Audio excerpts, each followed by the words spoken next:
प्रदेश के जनपद फिरोजाबाद में राष्ट्रीय स्वयंसेवक संघ के चंद्रनगर स्थित कार्यालय पर देव ऋषि नारद जी के प्रकटोत्सव का कार्यक्रम आयोजित हुआ, जिसमें जनपद भर के पत्रकारों को बुलाया गया, सभी का सम्मान हुआ। वहीं सभी को नारद जी को लेकर विचार व्यक्त करने के लिए कहा गया, उनको लेकर अपने अपने विचार भी पत्रकारों ने व्यक्त किए। वहीं नारद जी के चित्र पर माल्यार्पण पुष्पार्पण करके सभी पत्रकारों ने उन्हें नमन किया।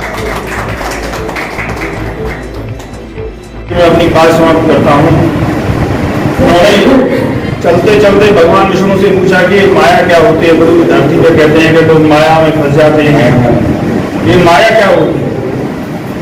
तो भगवान विष्णु ने मुस्कुरा करके कहा, ठीक है समझाएंगे तुम्हें। उन्होंने कहा कि हमें प्यास लगी तो हमारे लिए पानी लेकर जाओ।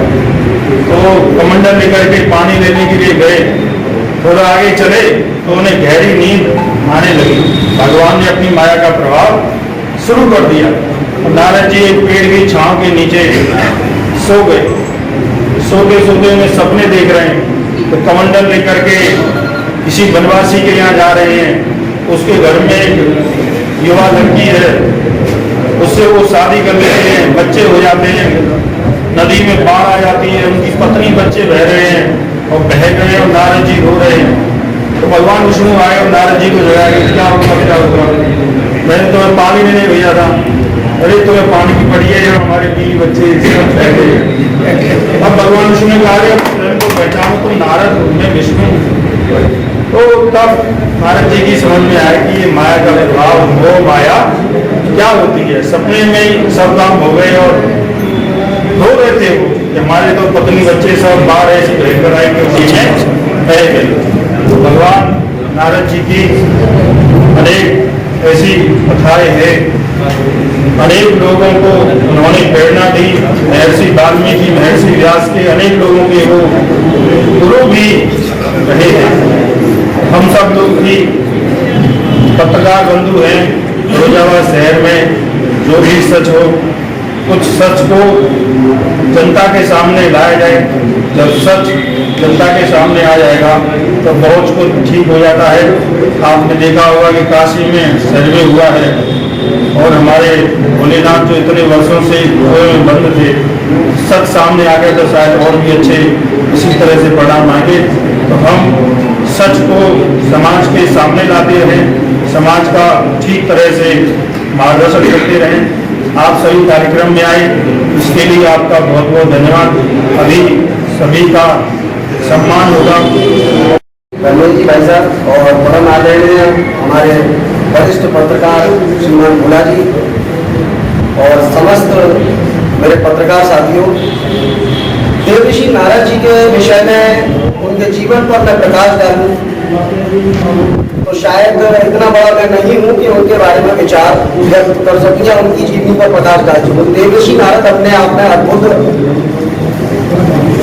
व्यक्तित्व थे, जिनके बारे में जितना कहा जाए कम। लेकिन कहीं ना कहीं जिस तरीके से पत्रकारिता को लेकर कहा जाता है, तमाम बातें कही जाती हैं, लेकिन देव ऋषि नारद की शैली के मुताबिक अगर हम बात करें और आज उनके प्रकटोत्सव का मौका है तो सर्वप्रथम तो सबसे पहले बहुत बहुत सभी को हार्दिक बधाई। हम हमेशा उंगली सामने करते हैं, लेकिन ये भूल जाते हैं कि बाकी की उंगलियां हमारी तरफ इशारा कर रही हैं। तो बदलाव की शुरुआत अगर हम अपने आप से कर दें तो शायद बदलाव आएगा, लेकिन बदलाव अगर कहते रहें और स्वयं से शुरुआत न करें तो बदलाव आने से रहा।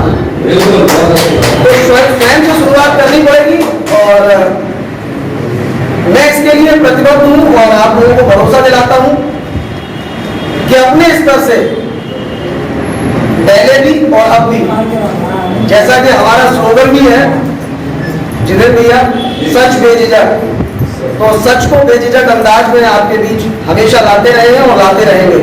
और आप सबसे भी गुजारिश है कि अपने स्तर से शुरुआत सुधार की कर लें तो निश्चित तौर पर बदलाव आएगा और देव ऋषि नारद जी के मुताबिक उनके पद चिन्हों पर तो हम चल सकते हैं, लेकिन उनके हिसाब से उनके जैसा नहीं बन सकते, क्योंकि वो देव ऋषि थे और हैं, और उनकी बराबरी कोई नहीं कर सकता। ये वास्तविकता में पत्रकारिता की शुरुआत उनसे हुई थी, यानी कि जिस तरीके से वो सूचनाएं पहुंचाते थे, वो कहीं ना कहीं उसको हम कहते हैं कि वो पहले पत्रकार थे सृष्टि के, और उनसे अगर हम सीख लें बहुत कुछ और अपनी कमियों को दूर कर लें, तो निश्चित तौर पर सुधार आएगा। हम सुधरेंगे तो समाज सुधरेगा। बहुत बहुत धन्यवाद। जी, आज किस तरह का कार्यक्रम रखा गया है? आज विश्व संवाद केंद्र चंदननगर महानगर के प्रचार विभाग के द्वारा नारद जी का प्राकट्य उत्सव का कार्यक्रम रखा गया। इस ब्रह्मांड का प्रथम पत्रकार नारद जी को माना जाता है। एक लोक से दूसरे लोक तक के सूचना समाचार करना, यहाँ तक कि राक्षसों को भी सूचना समाचार देना, पृथ्वी लोक की भी सूचना ऊपर देना, ये सब काम नारद जी करते थे। एक आज प्राकट्य उत्सव के उपलक्ष्य में यहाँ पर ये कार्यक्रम रखा गया।